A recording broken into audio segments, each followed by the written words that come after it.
We at the World Business Council have been working on poverty alleviation for a long time, but we are doing this from a business perspective, which means that we try to go beyond philanthropy, which is very important, and also corporate social responsibility, in trying to identify opportunities that are commercially viable. That means that make business sense, but at the same time have a high impact in terms of reducing poverty.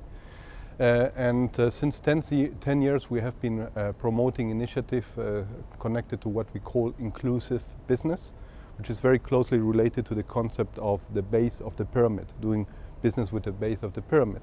This is about trying to see how companies can reduce transaction costs in order to provide products and services at more affordable prices to meet the needs of the poor, but also very much about seeing how companies can most effectively integrate poor communities, that means SMEs, farmers and so on, into the supply chains of companies. Well, E+Co invests in enterprises in developing countries that provide access to clean energy.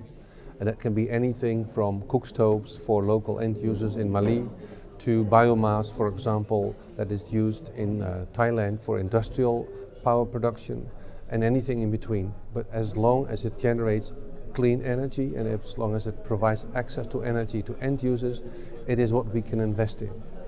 And for us to be an impact investor implies that we do invest, first place, that we return a financial return to our investors, and in addition provide to those investors the proof of the social and environmental impact that our investments make, such as keep track of the number of people that have access to clean energy, so the growth of access to energy, but also, for example, the carbon emissions that have been avoided by our investments. First of all, we have undergone particularly steep growth over the last years, which now leads us to create a different business model, doing the same thing, energy investing, by creating investment funds in Africa, in Asia and in Latin America. Whereas today we are one globally operating company. And that is a sign of growth of the marketplace in these specific regions, and it will allow us to specifically address the needs that are different in Africa than they are in Asia, for example. So that's one growth path. At the same time, one of the most challenging decisions that we had to make over the last years was, do we stay with energy, or as you suggest, do we go to water, health, education, agriculture? So far we think there's enough work and role for us as an investor in the energy sector. So from the investing side of our business, we will stay in the energy sector. It could be that on the advisory side, on the consulting side of our business that we are currently developing, we would look into opportunities to develop a similar, different but similar business model in water, in health or in education.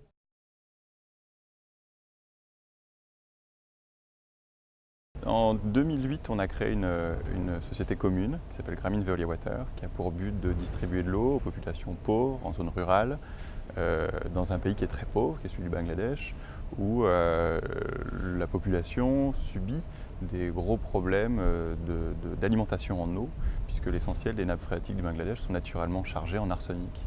Donc les gens boivent l'eau des puits qui ont été creusés et en meurent en fait finalement. Nous avons créé cette société commune selon les préceptes du social business, à savoir qu'il n'y a pas de perte possible et pas de prise de dividendes non plus, ce qui signifie que tous les profits qu'on pourrait faire seront réinvestis dans le projet. On apprend beaucoup en travaillant avec tous ces gens-là.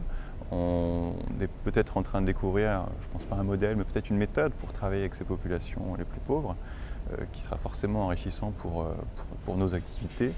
À titre d'exemple, travailler avec une anthropologue, c'est quelque chose qu'on ne fait pas souvent, voire même en France jamais, honnêtement, parce qu'il n'y a pas de vraie nécessité, mais quand on va dans des zones informelles comme celle-ci, ou dans les villages comme celui dans lequel nous travaillons, c'est hyper important. On se pose beaucoup de questions existentielles dans ce type de projet. Est-ce que quand on va dans un village comme celui-ci, où il n'y a plus d'entité délégante, parce qu'il n'y a pas d'élus, ou en tout cas il n'y en avait pas quand on est arrivé, qui est porteur du rôle de cette gouvernance-là. C'est hyper compliqué et on essaye en tout cas de recréer des systèmes de gouvernance locale qui vont nous permettre de faire évoluer à la fois la prise de conscience sur les sujets d'arsenic, mais à la fois aussi la gestion générale de l'eau.